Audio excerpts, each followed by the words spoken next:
Day 66 of reading the Bible, New King James Version, Exodus chapter 8, verses 1 through 32. And the Lord spoke to Moses, "Go to Pharaoh and say to him, 'Thus says the Lord, let my people go, that they may serve me. But if you refuse to let them go, behold, I will smite all your territory with frogs. So the river shall bring forth frogs abundantly, which shall go up and come into your house and into your bedroom, and on your bed, into the houses of your servants, on your people, into your ovens, and into your kneading bowls. And the frogs shall come up on you, and on your people, and on all your servants.' Then the Lord spoke to Moses, saying to Aaron, 'Stretch out your hand with your rod over the streams, over the rivers, and over the ponds, and cause frogs to come up on the land of Egypt.' So Aaron stretched out his hand over the waters of Egypt, and the frogs came up and covered the land of Egypt. And the Egyptians did so with their enchantments and brought up frogs in the land of Egypt. Then Pharaoh called for Moses and Aaron and said, 'Entreat the Lord that I may take away the frogs from me and from my people, and I will let the people go, that they may sacrifice to the Lord.' And Moses said to Pharaoh, 'Accept the honor of saying, when I shall intercede for you, for your servants, and for your people, to destroy the frogs from you and your houses, that they may remain in the river only.' So he said, 'Tomorrow.' And he said, 'Let it be according to your word, that you may know that there is no one like the Lord our God. And the frogs shall depart from you and from your houses, from your servants and from your people. They shall remain in the river only.' Then Moses and Aaron went up from Pharaoh, and Moses cried out to the Lord concerning the frogs which he had brought against Pharaoh. So the Lord did according to the word of Moses. And the frogs died out of the houses, out of the courtyards, and out of the fields.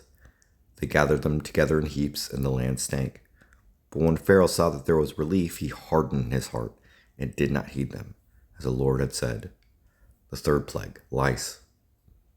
So the Lord said to Moses, 'Say to Aaron, stretch out your rod and strike the dust of the land, so that it may become lice throughout all the land of Egypt.' And they did so, for Aaron stretched out his hand with his rod and struck the dust of the earth, and it became lice on man and beast.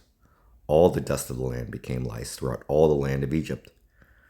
Now the magicians so worked with their enchantments to bring forth lice, but they could not. So there were lice on man and beast. Then the magicians said to Pharaoh, 'This is the finger of God.' But Pharaoh's heart grew hard, and he did not heed them, just as the Lord had said. The fourth plague, flies. And the Lord said to Moses, 'Rise up early in the morning, and stand before Pharaoh as he comes out to the water, and say to them, Thus says the Lord, let my people go, that they may serve me. Or else, if you will not let my people go, behold, I will send swarms of flies on you and your servants, on your people, and in your houses. The houses of the Egyptians shall be full of swarms of flies, and also the ground on which they stand. And in that day I will set apart the land of Goshen, in which my people dwell, that no swarms of flies shall be there, in order that you may know that I am the Lord in the midst of the land. And I will make a difference between my people and your people. Tomorrow this sign shall be.' And the Lord did so. Thick swarms of flies came into the house of Pharaoh, into his servants' houses, and into the land of Egypt. The land was corrupted because of the swarms of flies. Then Pharaoh called for Moses and Aaron and said, 'Go, sacrifice to your God in the land.' And Moses said, 'It is not right to do so, for we would be sacrificing the abomination of the Egyptians to the Lord our God. If we sacrifice the abomination of the Egyptians before their eyes, then will they not stone us? We will go 3 days' journey into the wilderness and sacrifice to the Lord our God as he will command us.' So Pharaoh said, 'I will let you go, that you may sacrifice to the Lord your God in the wilderness. Only you shall not go very far away. Intercede for me.' Then Moses said, 'Indeed, I am going out from you, and I will entreat the Lord that the swarms of flies may depart tomorrow from Pharaoh, from his servants, and from his people. But let Pharaoh not deal deceitfully any more in not letting the people go to sacrifice to the Lord.' So Moses went out from Pharaoh and entreated the Lord. And the Lord did according to the word of Moses. He removed the swarms of flies from Pharaoh, from his servants, and from his people. Not one remained.